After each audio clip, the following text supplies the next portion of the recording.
Selamat siang Bapak Ibu semuanya. Kali ini kita akan berdiskusi mengenai perencanaan search capacity dalam konteks COVID-19. Ya, di pengantar ini nanti ada definisi, kita akan menjelaskan apa sih sebenarnya search ini. Kemudian ada 3 bagian. Bagian pertama nanti tentang search capacity dan hubungannya dengan HDP yang selama ini mungkin Bapak Ibu dari rumah sakit sudah memiliki hospital disaster plan. Kemudian yang kedua, bagaimana search di sebuah wilayah atau rumah sakit dan sistem pelayanan mengembangkan search capacity ini secara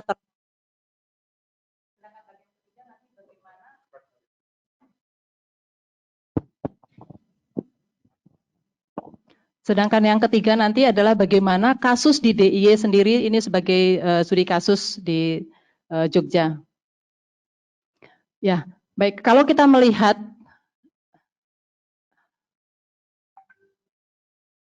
ini kemana? Ya. Kalau kita melihat dari bencana alam dan bencana non alam, kita melihat apakah bencana alam dan bencana non alam ini sama-sama cara penanganannya. Mungkin yang kita lihat bisa sama adalah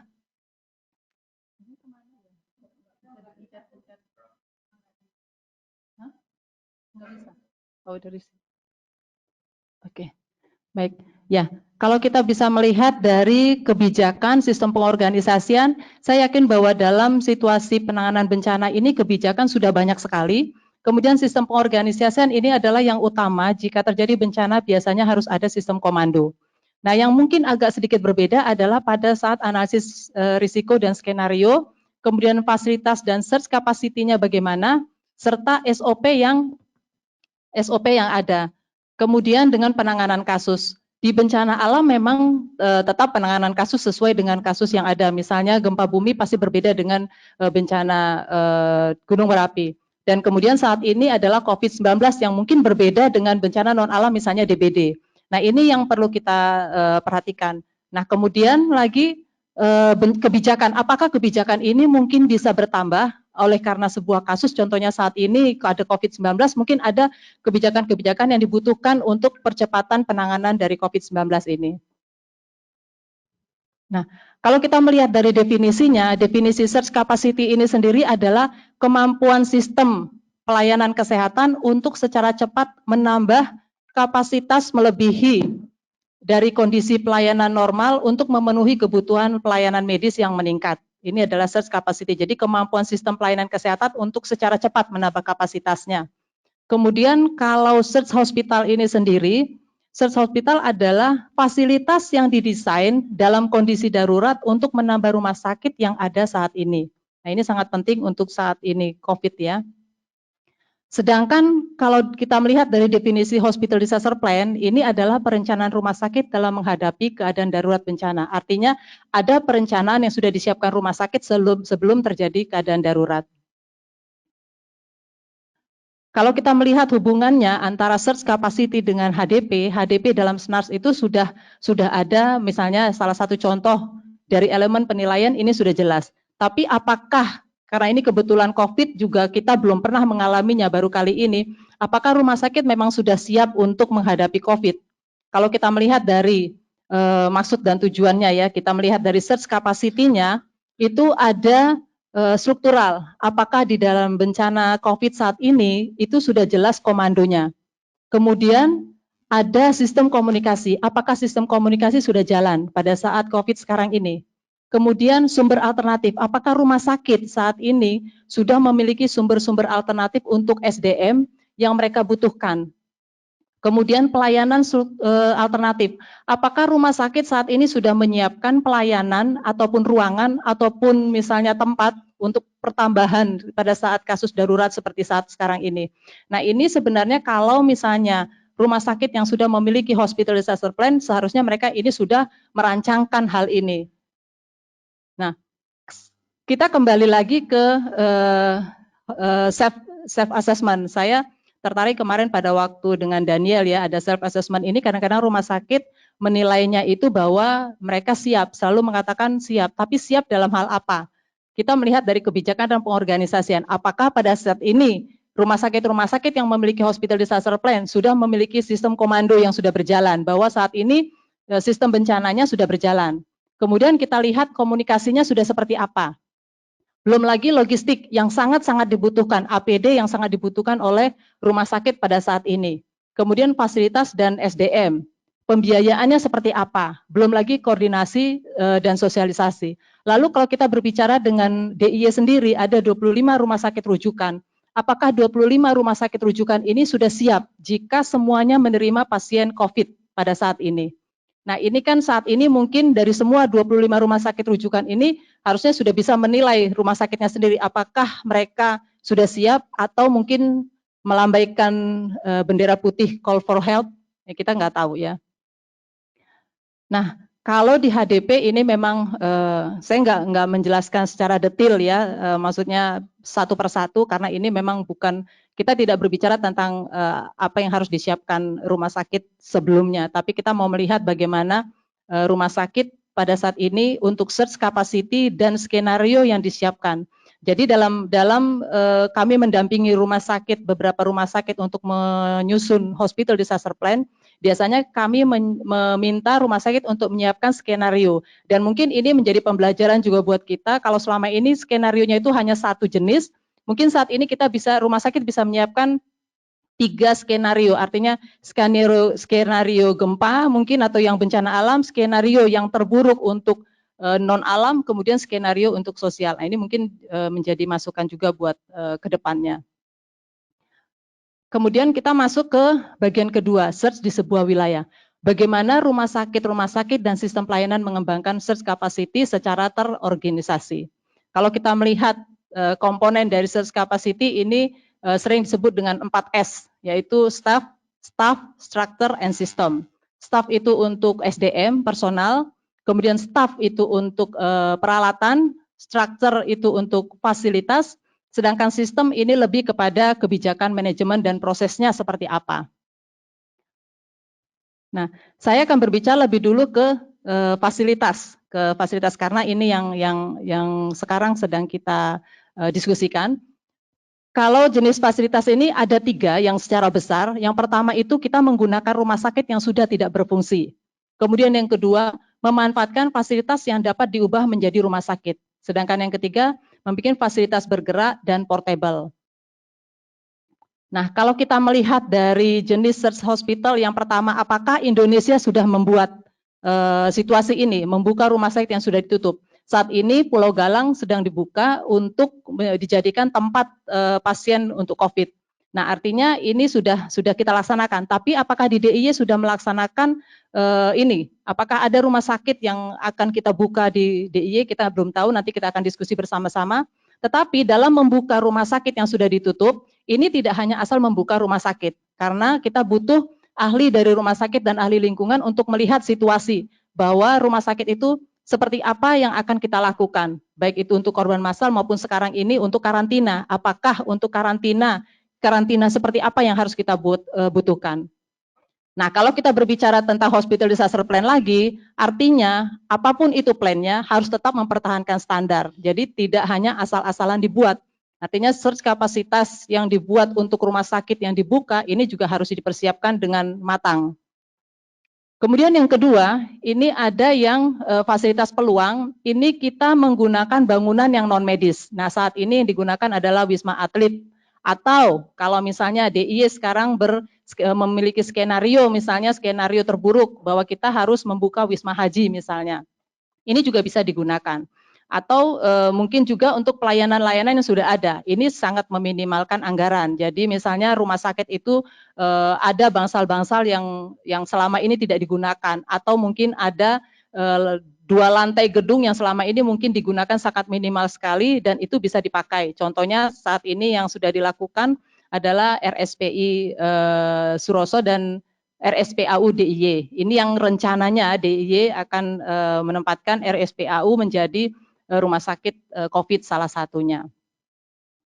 Nah, sedangkan yang ketiga, kita melihat ada fasilitas medis bergerak. Fasilitas medis bergerak ini sering dilaksanakan kalau misalnya terjadi bencana alam, dan seperti rumah sakit kontainer. Kemudian fasilitas portable, ini juga sering dilaksanakan untuk rumah sakit lapangan tenda.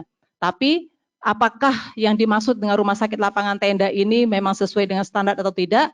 Ini mungkin akan kita bahas di lain kali khusus untuk rumah sakit lapangan tenda. Saya nggak akan menjelaskan di sini bagaimana harusnya rumah sakit lapangan tenda. Tetapi ini juga bisa dilakukan kalau terjadi bencana alam. Kalau bencana COVID mungkin kita banyak hal yang harus kita pikirkan. Sedangkan untuk penambahan ruang gawat darurat untuk menggunakan sistem informasi pelatihan dan lain-lain ini yang tidak pernah dilaksanakan. Nah, kemudian yang kedua, kalau kita sudah menyiapkan rumah sakit, baik itu penambahan gedung rumah sakit seperti contohnya tadi Wisma Atlet atau Wisma Haji ataupun mungkin RSPAU dengan bangsal yang dibuka, gedung lantai gedung yang harus kita buka. Tapi apakah yang kita pikirkan kembali adalah bagaimana dengan SDM-nya? SDM ini apakah kita seperti semudah pada saat bencana gempa bumi yang menerima relawan dari berbagai daerah. Sedangkan penyebaran kasus untuk COVID ini sangat cepat sekali. Nah, kalau kita melihat, kita mengatakan bahwa kita tidak melakukan pengiriman relawan, apakah individu ataupun dari tim medis di beberapa daerah, tetapi pada kenyataannya, contoh di Wuhan, mereka juga mengirimkan tim medis mereka untuk membantu ke rumah sakit pada saat terjadi lonjakan yang begitu besar. Nah, apakah ini bisa kita laksanakan di sini? Mungkin nanti ini juga bisa menjadi diskusi kita. Kemudian apakah mungkin kita bisa meminjamkan staf dari rumah sakit yang non-search ke rumah sakit search. Artinya rumah sakit yang tidak dipakai untuk dikembangkan, ini bisa membantu ke rumah sakit yang akan dikembangkan. Nah, salah satunya lagi karena ini kasusnya unik, sehingga kita memang banyak hal yang harus kita pikirkan. Kalau kita memanggil atau membuat relawan yang datang untuk membantu di rumah sakit ini nanti, bagaimana dengan perlindungan mereka? Apakah asuransi mereka siap untuk diberikan kepada relawan-relawan yang bertugas ini? Atau bagaimana dengan salary mereka? Apakah mereka diberikan gaji tambahan untuk ini? Nah, ini juga perlu menjadi bahan pemikiran kita kalau kita membuat satu search capacity fasilitas untuk SDM. Nah, kalau kita melihat dari lingkaran ini, saya melihatnya dari kecukupan perawat ini kebetulan yang bahasa Indonesia ya. Kalau bahasa Inggrisnya itu mengatakan sufficiency of care, artinya bahwa kalau kita melakukan tujuan dari fasilitas search ini kan mempertahankan standar perawatan yang tinggi. Artinya rumah sakit itu sudah memiliki standar yang harus mereka siapkan. Tapi kalau terjadi bencana, apakah standar itu masih tetap bisa tercapai? Nah, harapannya standar pelayanan minimal atau kecukupan perawatan ini harus tetap dilaksanakan. Nah, kalau memang kita tidak bisa, rumah sakit itu harusnya di sini kembali lagi ke self assessment ya. Jadi kalau memang rumah sakit itu sampai kepada tenda rumah sakit juga mereka ternyata tidak bisa melakukan, mungkin mereka bisa keluar dari lingkungan sesuai kebutuhan. Kita melakukan membutuhkan melakukan search fasilitas tadi. Atau mungkin mundur secepat mungkin dan mengatakan call for help bahwa kami tidak bisa, rumah sakit kami tidak sanggup untuk menerima pasien COVID. Mungkin seperti itu.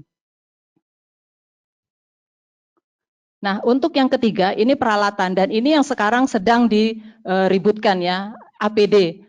Apakah rumah sakit yang akan kita buka nantinya, bagaimana kita mau ngambil APD, dari mana kita akan memenuhi APD-APD ini tadi, dan bagaimana kita memenuhi untuk obat-obatan, atau tempat tidur, atau ventilator yang sangat dibutuhkan sekarang ini, atau rumah sakit yang tadi non medis itu kita buka, apakah kita perlu ruang isolasi atau kita hanya melakukan di situ untuk tempat karantina saja.